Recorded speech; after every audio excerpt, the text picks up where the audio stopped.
Hi, my name is Pi-Chuan. I'm a software engineer at Google, and I'm the technical lead of the DeepVariant project. Today, I will talk about DeepVariant, which is an accurate variant caller on PacBio HiFi data.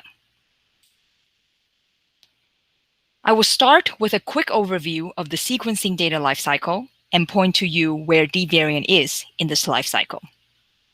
After a sample is prepared and runs through a sequencer, raw DNA sequencing data is generated.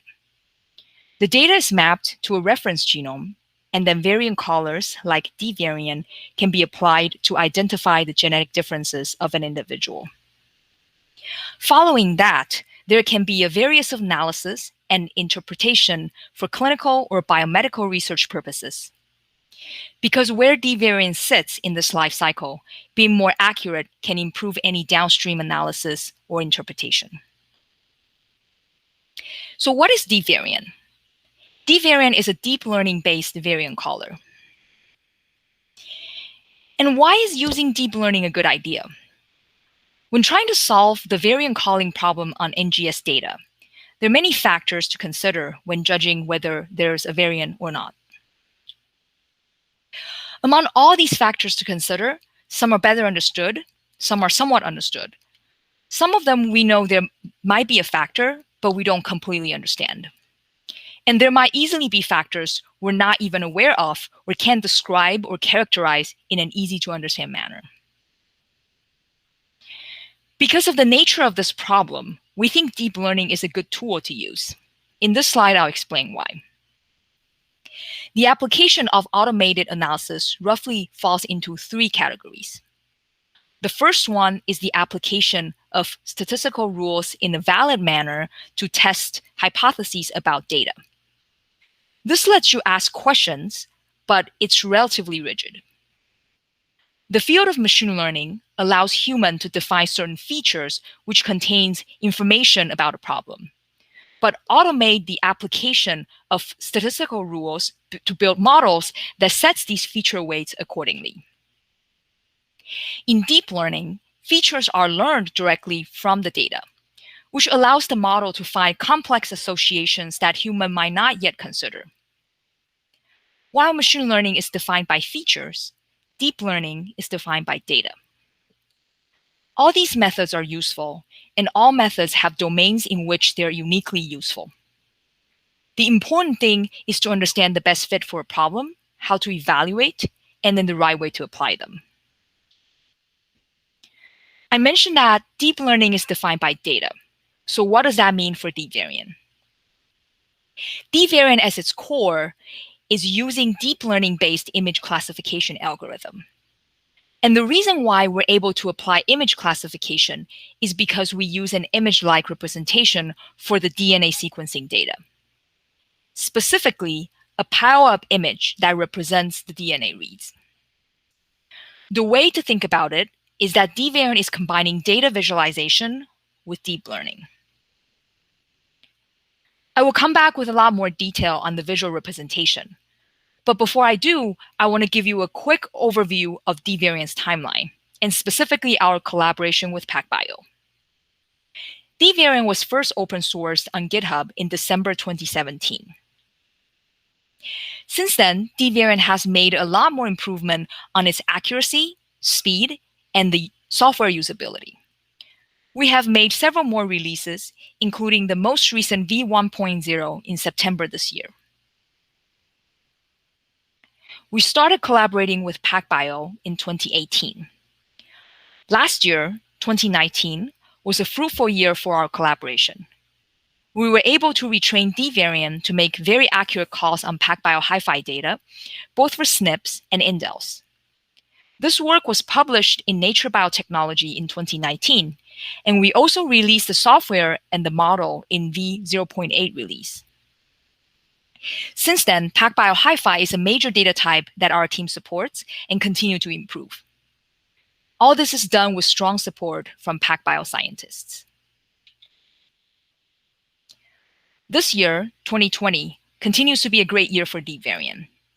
In August, DeepVariant won 3 overall categories in PrecisionFDA Truth Challenge v2.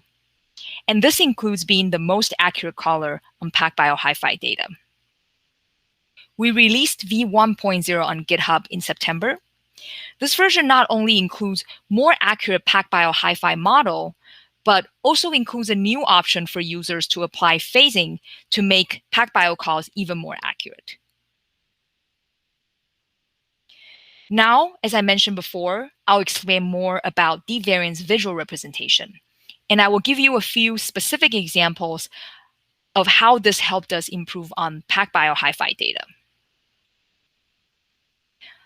This is what the pile-up image looked like.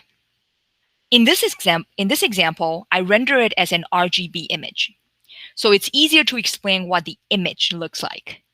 The actual image-like representation that DeepVariant actually sees is more complicated than an RGB image, which I will explain next. In this illustration, you see that for each candidate variant we want the classifier to look at, we position it in the middle of the image. We grab the reads that are mapped here, and this is like a snapshot of this part of the genome. We also put the reference on top of the pile-up image. This example is a relatively easy to call one.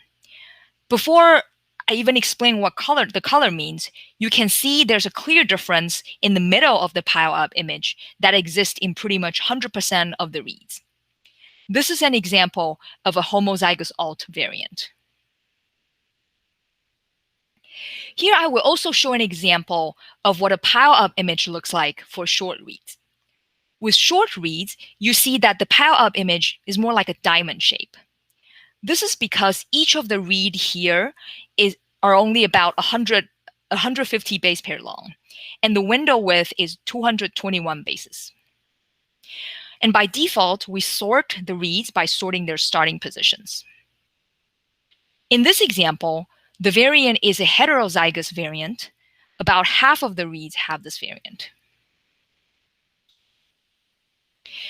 Because we want to pack a lot more information into this representation, we don't want to simply use RGB images.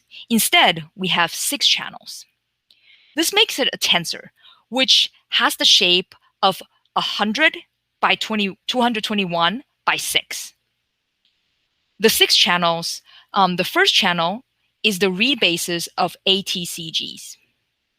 We have base quality from the sequencer in the second channel, mapping quality from the mapper in the third channel, and we also have the strand of the alignment in the fourth channel.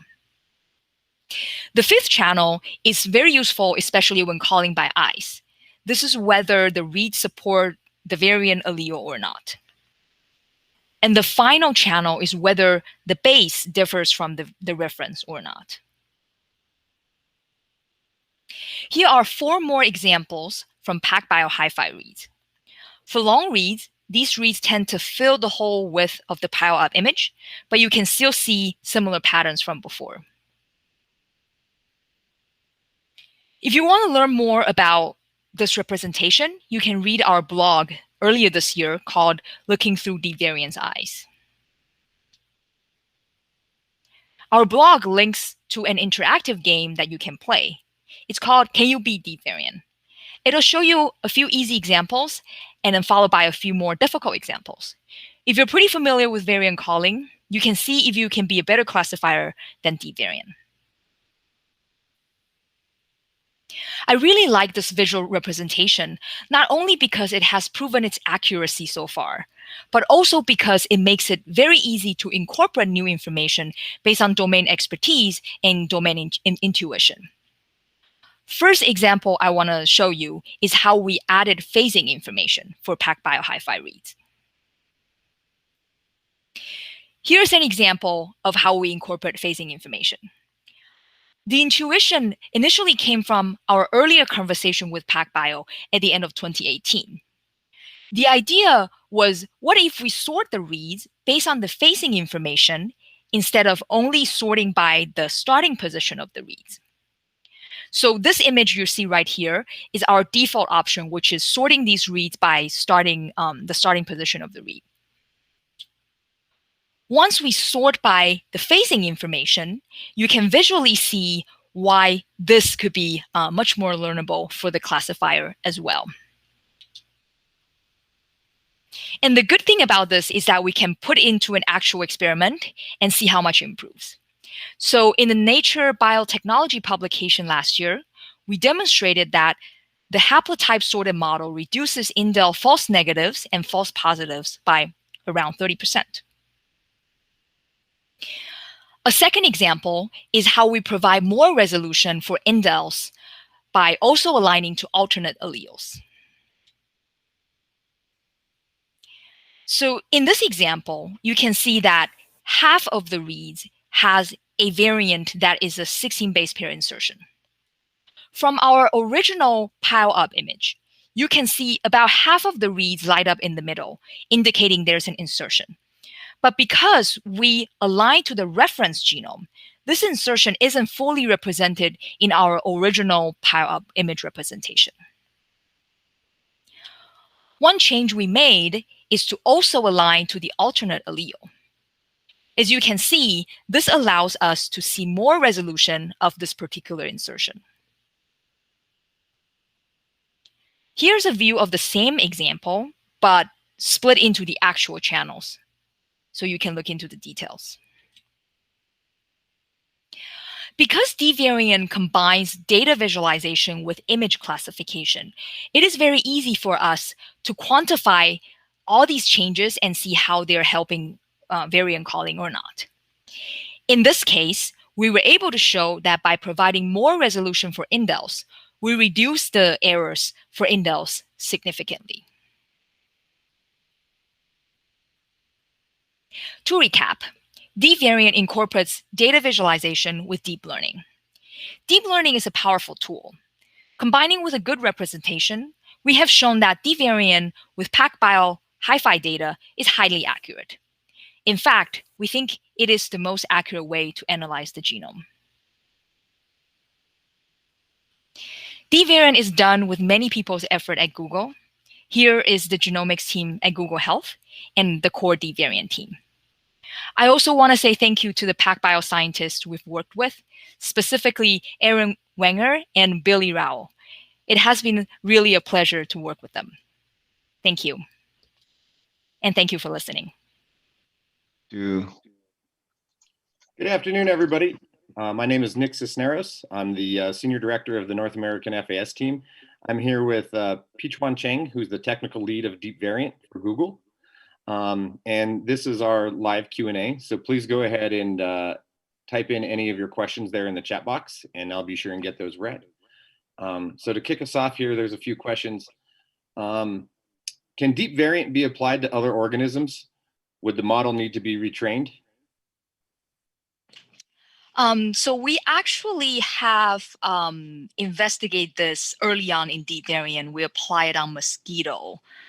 So the answer is yes, DeepVariant can be applied on different organisms. It has to be deployed. The accuracy depends. So when we applied on rice in the past, it actually worked pretty well out of the box. When we apply on mosquito, you can saw if you search for a DeepVariant blog, you'll see a blog post on that. When, there are certain characteristics that might make the accuracy a little bit lower, and in that case, it might need to be retrained. But if you're interested, I would say apply it, and it should work mostly out of the box. If your variant density is a little bit higher, the accuracy might be a little bit lower. Okay, perfect. And then a couple of questions here. Can I use the same PacBio HiFi reads and align to the genome that we assembled using same PacBio HiFi reads for variant analysis using DeepVariant, or do I have to use the other reference genome for variant analysis? So when using DeepVariant, you just need to make sure the reference that you give to it is the one that you align to, but it can be anything. So yeah, we use the standard 37 or 38, but if you have your own reference and you want to try that, it should work as long as they're paired, the things are paired. Okay. Next question here, would DeepVariant work well for polyploid phasing?